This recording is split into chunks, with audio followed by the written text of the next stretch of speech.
The stench of this durian was so extreme that it had earned a nickname, the nuclear durian. If an ordinary person caught even a whiff of it, the mildest consequence would be a century-long coma, and the worst would be instant death. Its power was comparable to that of chemical weapons. Even passing trains would make emergency stops, and passengers would scramble to close their windows to avoid it. The man knew full well how terrifying the nuclear durian was. As soon as he and his companion got off the train, a wave of foul odor hit them. Yet the man smiled, for this was not the most horrific part. The true destruction would only come when the durian ripened and plummeted to the ground. Trees within 100 miles would wither and die in an instant, and even the fish in the rivers would float to the surface, as if taking their own lives. However, more often than not, the fouler something smelled, the more delicious it tasted. Song was utterly perplexed. The man's sense of smell was 10,000 times more sensitive than that of an average person. So how could he still hold on? The man explained that he held a deep sense of reverence for every kind of ingredient, so no matter how unpleasant the smell was,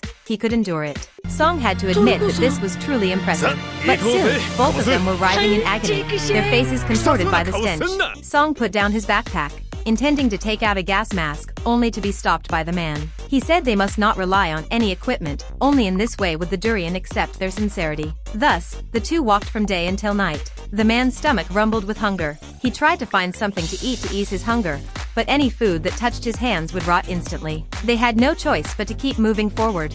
The closer they got to their destination, the thicker the stench became, and every breath felt like a form of torture.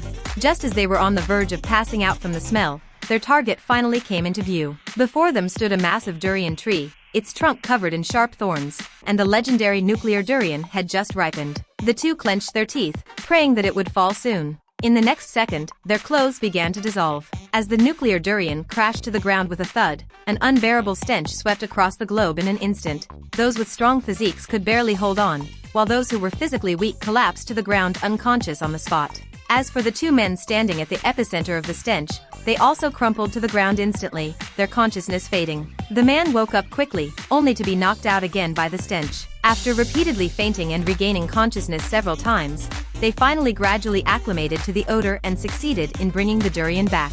But the moment they stepped into the hotel, the guests in the lobby scattered and fled at once. A friend of theirs, who had originally come to invite them to dinner, collapsed to the ground unconscious on the spot as soon as he caught a whiff of the smell.